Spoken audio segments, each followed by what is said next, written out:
Bea Cukai Sumbatim akan melakukan koordinasi dengan kementerian terkait penindakan thrifting yang makin marak di Palembang. Sejauh ini, Bea Cukai Palembang hanya bisa menindak barang ilegal di wilayah perbatasan.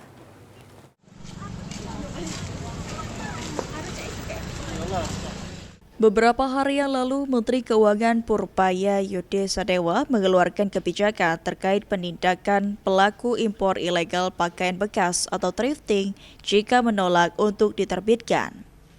Menanggapi hal tersebut, Kepala Bea Cukai Sumatera Bagian Timur, Agus Yulianto mengatakan, akan berkoordinasi dengan kementerian agar bisa melakukan penindakan para pelaku thrifting di pasaran yang makin marak di Kota Palembang.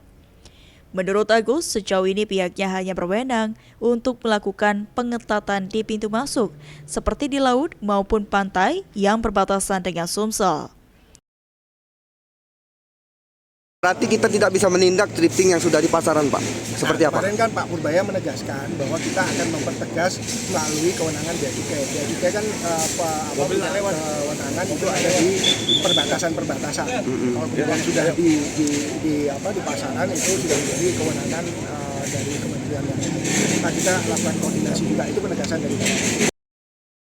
Diketahui, impor barang thrifting termasuk tekstil atau pakaian bekas dilarang lewat dari beberapa peraturan, yakni Pasal 47 Undang-Undang Nomor 7 Tahun 2014 tentang perdagangan mengatur kewajiban importir untuk mengimpor barang dalam keadaan baru. Salah satu alasannya adalah untuk melindungi industri dalam negeri. Mulyadi, PAL TV.